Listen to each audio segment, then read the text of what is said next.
Ingrid, heute habe ich ein ganz besonderes Thema auf Lager für unseren Podcast. Und zwar habe ich ein Silvesterretreat gemacht. Ja. Und ich hatte deine Essenz dabei. Und habe die da auch neben mich gestellt einmal. Ich weiß gar nicht, ob ich die aus dem Auto geholt habe oder sowas, ja.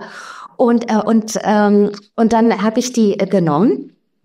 Und dann sitzt eine Frau neben mir und dann sagt sie, die kenne ich. Das ist Ingrid Auer. Und ich sage, ach ja? Sagt sie, ja, die macht ganz tolle Essenzen so zum Einsprühen. Und dann guckt sie mit großen Augen, weil ich nehme so Tropfen und sage, nee, das ist nicht zum Sprühen. Nehm die und nehm die so rein. Ja, so.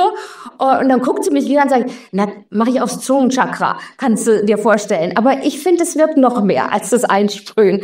Und dann guckt sie, sagt sie, sie wusste ja gar nicht, dass es auch sowas gibt. Und dann haben wir so kurz darüber gesprochen. Da habe ich gedacht, hey, heute müssen wir vielleicht mal genau darüber einen Podcast machen, weil vielleicht geht's vielen von deinem ganzen Umfeld, die alle zum Sprühen kennen, und sie war auch ein mega Fan davon, das war auch so schön, ja. Wir blieben die ganze Zeit nebeneinander.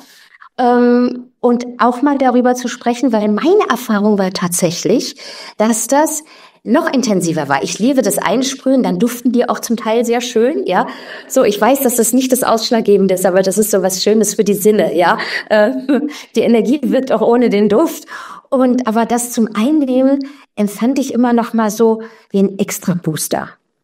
Ich habe auch da steht Transformation, glaube ich, drauf. Ja, so, also in diesem, und habe ich mir auch gewünscht, ja, zu Silvester.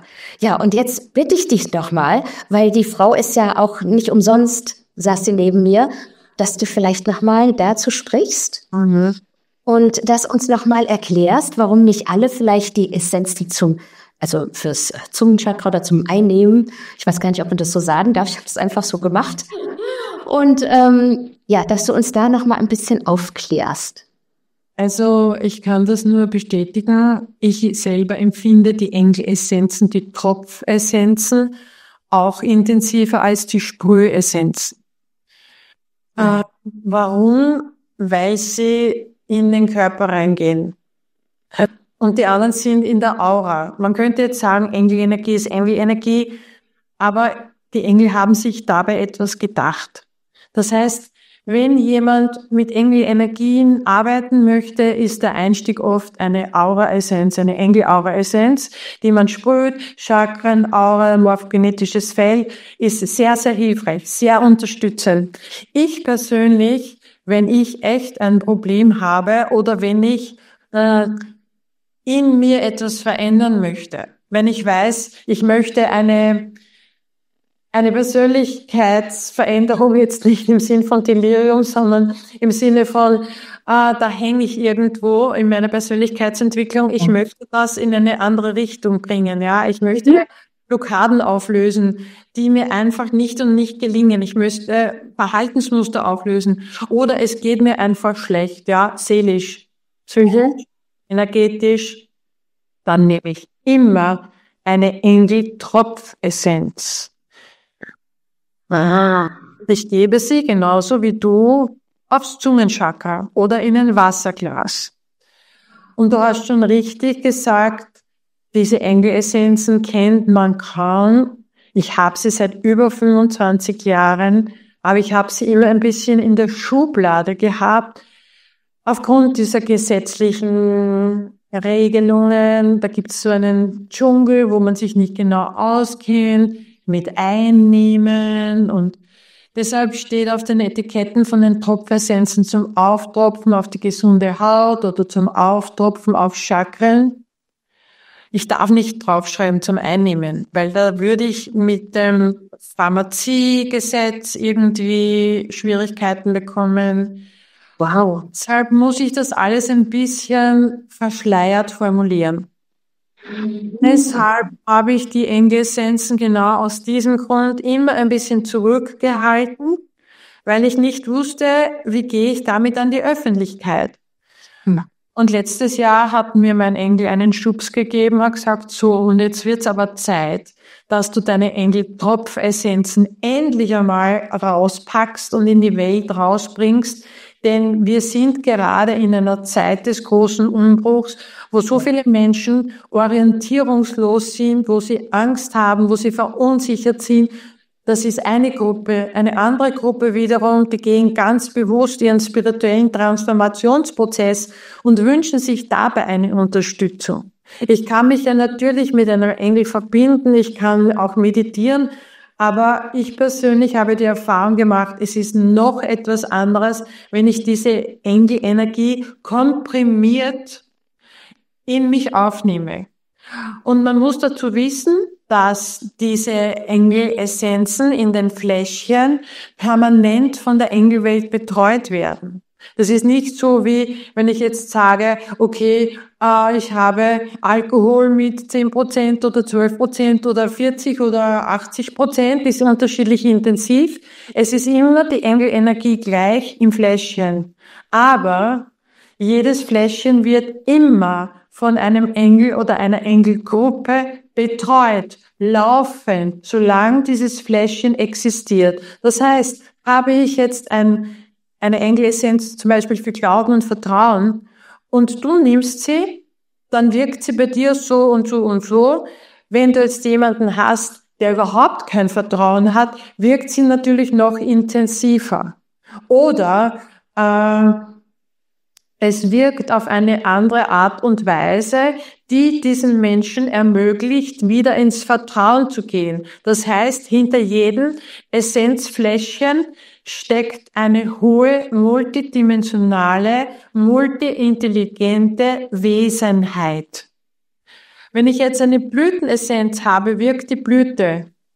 Wenn ich jetzt Homöopathie habe, wirkt natürlich das homöopathische Mittel, also die Grundsubstanz, in verschiedenen Potenzen. Es ist immer die gleiche Energie drinnen, Hoch- und Niedrigpotenz. Aber die Engelenergie wird in dem Moment, wo man es einnimmt, von der Engelwelt noch einmal auf den Menschen abgestimmt. Und das finde ich einfach genial.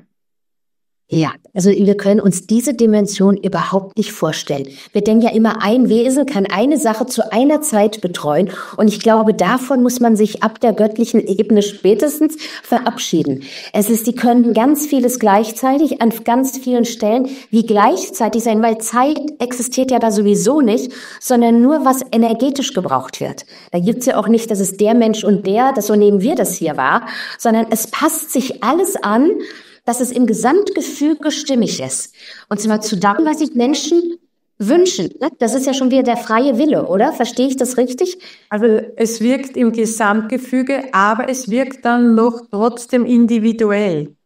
Und da geht es jetzt vielleicht nicht vordergründig das, was wir uns wünschen, sondern das, was wir aus geistiger Sicht brauchen. Ja.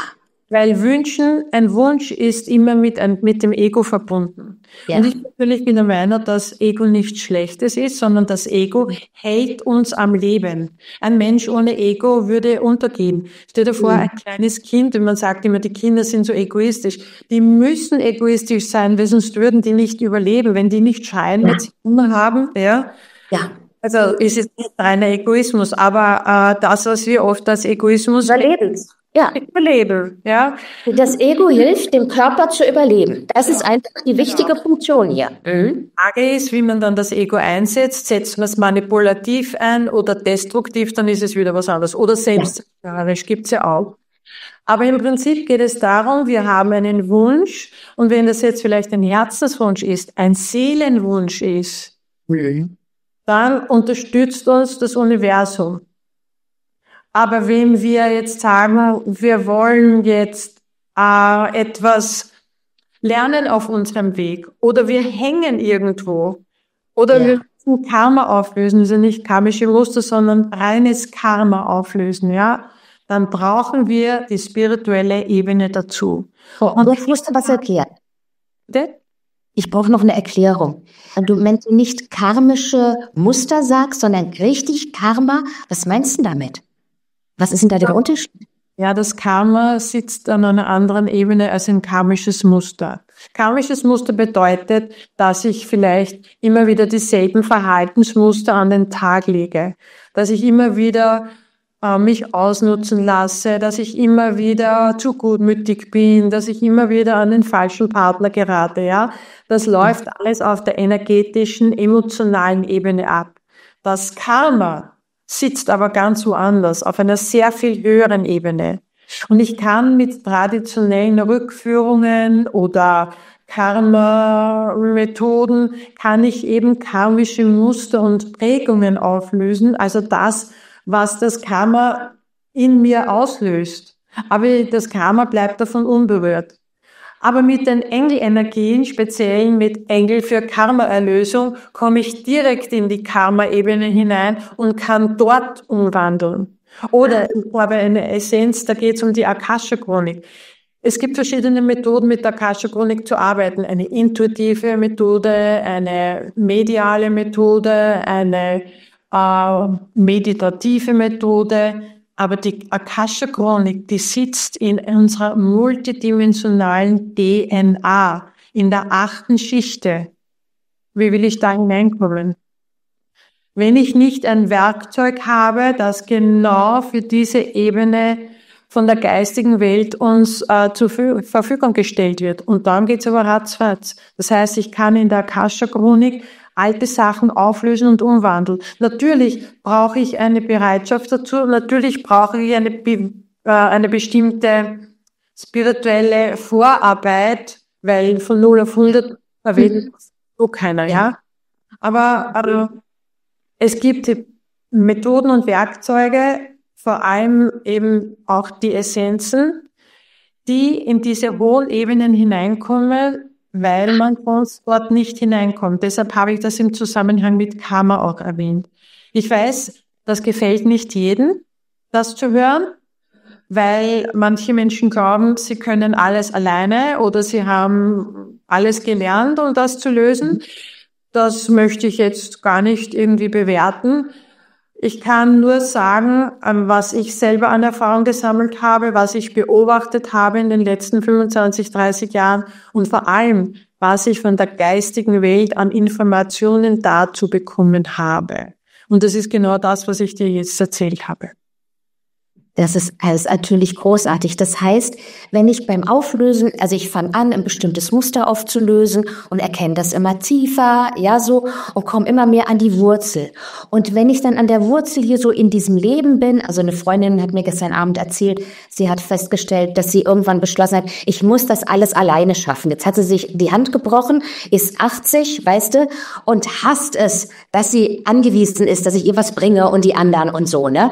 Und jetzt merkt sie, hat auch mit einer Engelfrau gearbeitet, ja, und die hat es ja auch nochmal übersetzt, dass sie jetzt an Wurzeln kommt, ja. Und jetzt ist sie so bei der Mutter angekommen, da ist der Zusammenhang und sie sagt, und ich glaube, es geht noch tiefer. Und jetzt kämst du ins Spiel, jetzt könnte ich ihr zum Beispiel mal da von den Engelessenzen erzählen, dass man damit dann noch tiefer kommt, richtig? Also ich versuche jetzt gerade mal so einen Weg zu zeichnen. Genau. Was geht da, ja. Du kannst jetzt natürlich mit Blütenessenzen arbeiten, aber wenn du mit den Blütenessenzen anstoßt, ja, und nicht weiterkommst, dann würde ich die Ebene wechseln. Blütenessenzen sind energetische Hilfsmittel. Ja. Nein, da ist sie schon drüber hinaus. Sie will tatsächlich zum Ende ihres Lebens hin auf die nächste Ebene. Das hat sie mir gestern Abend gesagt. Und jetzt reden wir, dann denke ich, Mensch, da wäre aber diese Engelessenzen genau das Richtige. Ja. Und jetzt verstehe ich das auch, weil sie hat schon sehr viel an sich gearbeitet. Sie unterrichtet es auch, ja.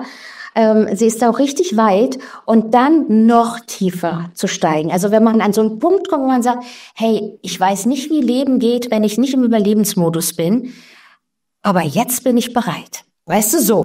Ja, super, toll. Ja, das hast du jetzt gut auf den Punkt gebracht, ein gutes Beispiel.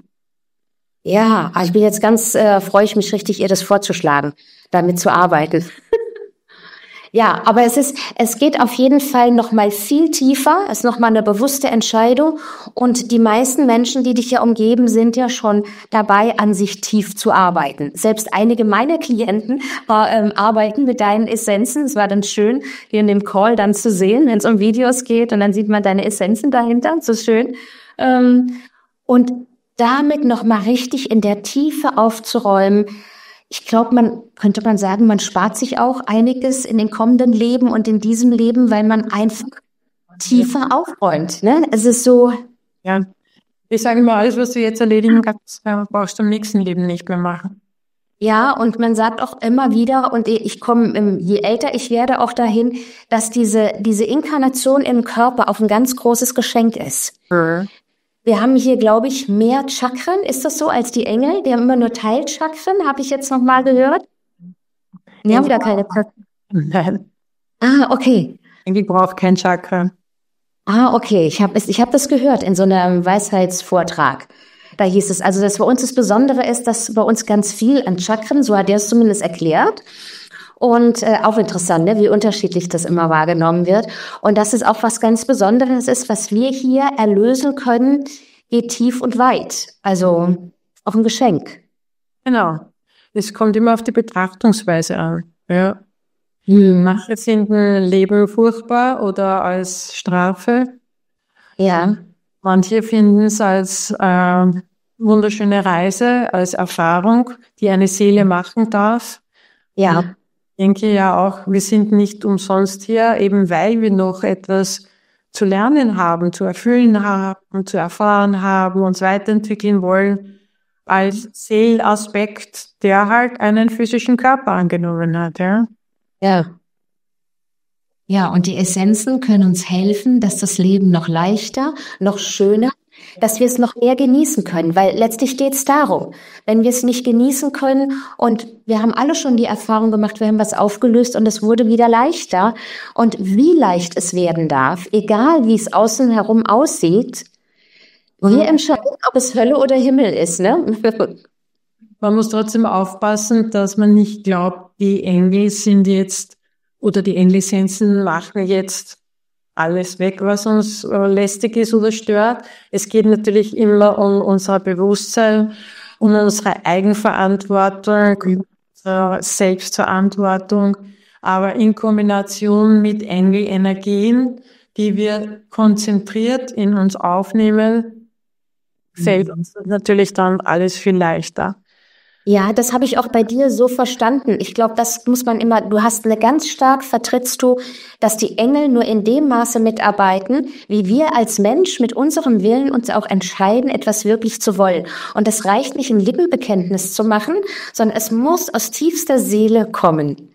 So hast du auch schon am Anfang, als wir über dich gesprochen haben, in einem anderen Podcast, guckt euch das unbedingt an, über ihre Geschichte. Ist auch sehr spannend, dieser Podcast.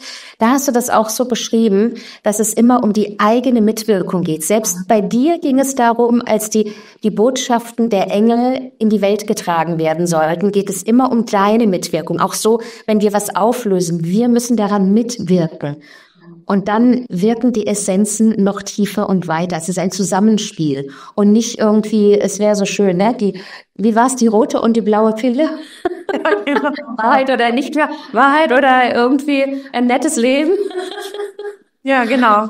Die Pille sind auch die Nebenwirkungen, gell? Ja. Die Engel haben auch manchmal Nebenwirkungen, nämlich dann, wenn wir aus unserer Sackgasse raus müssen, ja, das ist nicht immer bequem. Also Engelsessenz einzunehmen dürfen wir uns nicht vorstellen, so jetzt löst sich das alles von selber auf, wir lehnen uns zurück, sondern wir werden oft mit genau dem Thema konfrontiert, wo wir einfach stagniert haben. Aber auf liebevolle Art und Weise bekommen wir dann die Kraft, aber auch die Weisheit, die Situation dann anders zu betrachten. Ja.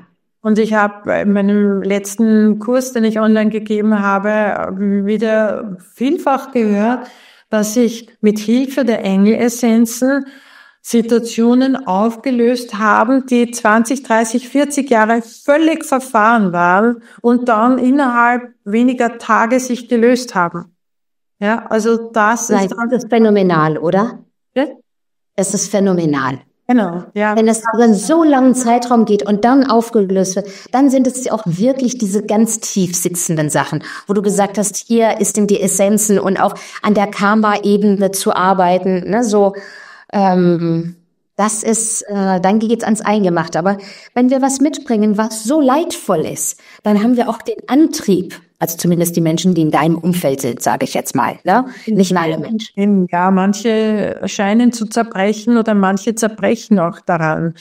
Und genau da kann aber die Engelenergie die Kraft geben, nicht zu zerbrechen oder einen Ausweg zu sehen. Oder manches Mal ist es ja einfach wichtig, zu vertrauen.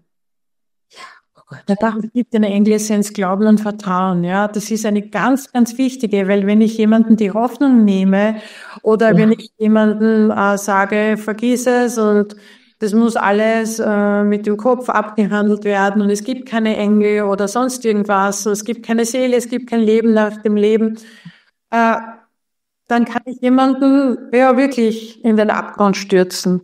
Aber genau das ist das, was uns die Engel dann als Impulse mitgeben, wo die Seele dann in Resonanz geht, ja, wo wir uns wieder rückverbinden mit der geistigen Welt, wo wir uns getragen fühlen von den Engeln, wo wir beginnen mit den Engeln zu kommunizieren oder vielleicht die Engel sogar hören oder sehen. Nicht jeder, ja, aber viele.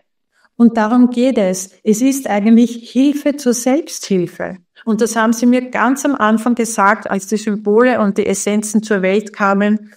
Diese spirituellen Werkzeuge sind spirituelle Hilfe zur Selbsthilfe. Mach dich nicht abhängig. Schau, dass du selber so gut wie möglich aus deinen Geschichten wieder rauskommst. Natürlich nimm dir Hilfe, wenn es schwierig ist, aber laufe keinem Guru hinterher.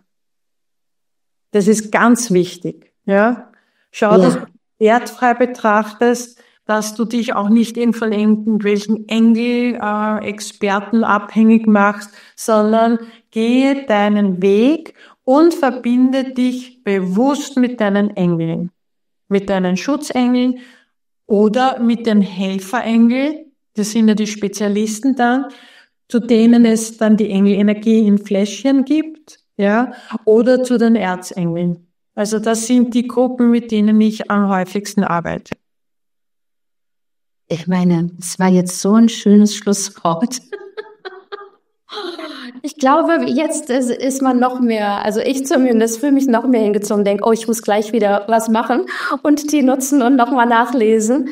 Es ist ein schöner Weg mit den Engelessenzen und das ist nochmal ein Booster sozusagen, nochmal Vertiefung und mit den Aura, ja, aber es ist schön, auch noch tiefer zu gehen und es bedeutet aber auch noch tiefer mitzuarbeiten. Das ist die Entscheidung, wenn wir uns für die Essenzen entscheiden. Aber wir sind auch in einem tollen Bewusstseinsjahr. Es geht um Vollendung, ne? Ist es nicht so ein Neunerjahr, Ingrid? Du bist ja mehr die Fachfrau. Ich sehe es eher als Umbruchsjahr, also als energetisch-spirituelles Umbruchsjahr. Also es wird heuer so viel Neues auftauchen. Die Menschen werden noch sensitiver werden. Es werden Menschen, die von Spiritualität bisher überhaupt nichts gehalten haben, aufwachen, ja. Aber es werden natürlich einige sagen, diesen Blödsinn brauche ich nicht, die wird es immer geben. Die Menschheit ist in einem Bewusstseinsprozess und die Spirale bewegt sich nach oben. Und es ist schön zu beobachten, mitzuwirken und es ist auch schön, den Menschen Hilfe zukommen zu lassen. Wenn sie das wollen. Es ist immer alles. Ja, oh, sehr schön. Ich danke dir von ganzem Herzen, liebe Ingrid, für die tolle Weisheit, für dein wunderbares Teilen. Und ja, mögen einfach alle Menschen glücklich sein. Danke dir, liebe Petra. Alles Liebe.